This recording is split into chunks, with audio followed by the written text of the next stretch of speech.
Le bébé, il y avait quelque chose de pas bien avec, puis c'est un, excusez mon anglicisme, c'est un gut feeling, puis il arrêtait pas de vomir, puis à chaque fois qu'on le prenait, là, c'est arrivé à quelques reprises avec l'arrière-grand-maman que les petits yeux se reviraient à l'envers, puis là, tu le prenais, puis c'était comme « Ah! » Puis il vomissait, là, comme si c'était un projectile. J'ai dit « Non, non, c'est pas normal, là, il y a quelque chose de wrong avec ce petit-là. » Fait que j'ai dit aux parents d'aller tout de suite à Chio. J'ai dit, rendez-vous là, c'est des spécialistes, ils vont trouver, ça n'a pas d'allure. Puis le père ne voulait pas y aller, il voulait s'en retourner à la maison. J'ai dû insister, puis désolée de dire ça, là, c'est des adultes, mais par contre, je l'ai chicané, puis j'ai dit non, tu vas y aller. Tu vas y aller parce que tu es le père, puis il faut que tu supportes la maman là-dedans, puis tout ça. J'ai dit, d'habitude, c'est moi qui vais à l'hôpital avec. J'ai dit, là, toi, tu vas y aller. Puis là, ben, les événements se sont déroulés, puis c'est là qu'on a appris qu'est-ce qui s'était vraiment passé, puis que c'était aux mains de cet individu-là que le bébé avait souffert. À l'heure actuelle, il va bien. Il est guéri, malgré que deux petites côtes qui sont mal guéries. Alors, quand tu le prends, quand tu le caresses, quand tu le berces, tu les sens, puis ça fait très mal au cœur parce que ça te ramène toujours en arrière à qu'est-ce qui s'est passé, puis comment il a dû souffrir. Demander à n'importe quel adulte qui a eu une côte de fêlée ou de brisée, comment c'est douloureux. Imagine, lui, il n'avait. Puis eux, ce qu'ils disent, c'est 7 côtes. Mais quand on est sorti de l'hôpital, on nous a avisé que c'était 8 côtes de confirmées, 4 de non confirmées, parce qu'ils ont décidé d'arrêter les radiographies parce qu'ils n'avaient assez eu, là.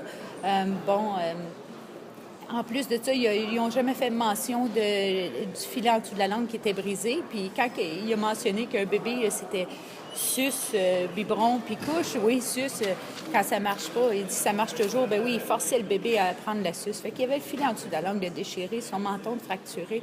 Écoute, là, c'est pas tout ce qu'on a entendu à la cour. Encore là, tant qu'il commence l'école, on peut pas savoir s'il y a d'autres séquelles.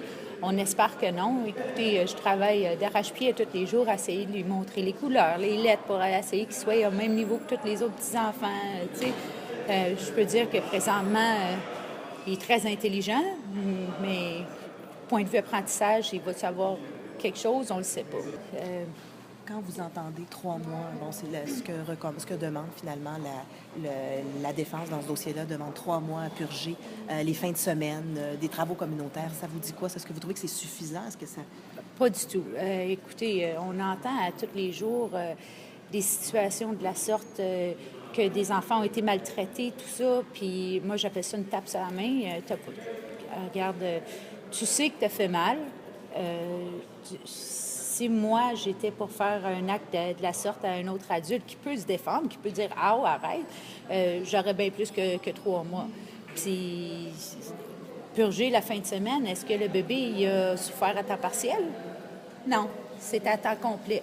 Ça fait que, pour moi, c'est totalement pas suffisant. Si tu maltraites un chien, excusez de faire cette paradoxe-là, mais si tu fais mal à un chien, tu purgeras pas ta sentence à temps partiel. Là. Alors, c'est quoi je suis totalement contre ça, puis je comprends vraiment pas. Vous attendez à quoi comme sentence? Vous espérez que ce soit ce que le ministère public réclame? Même le ministère public, ce qu'il réclame, pour moi, c'est insuffisant. Il y en a trop de ça qui se passe, puis il y en a beaucoup qui se passe à l'insu des médias aussi, que c'est pas médiatisé, c'est juste quand tu es pris dans cette situation-là, que tu entends parler d'autres parents, d'autres grands-parents à travers la protection de la jeunesse qui se passe. Il y en a plein de ça. Mais si on continue à donner des tapes sur les mains, les gens sont comme, ben regarde, c'est pas grave, là, je l'ai faite, là, je vais dire que, bon, telle ou telle chose est arrivée, j'avais pas les moyens, j'avais pas les outils, je vais faire un petit peu de temps, puis des travaux communautaires, tout est passé. Il est temps que la société dise, écoutez, là, il faut que ça s'arrête, que ce soit des personnes âgées ou que ce soit des petits bébés. C'est des gens innocents qui ont besoin de notre protection. Puis 15 mois, comme que la couronne demande, c'est pas assez.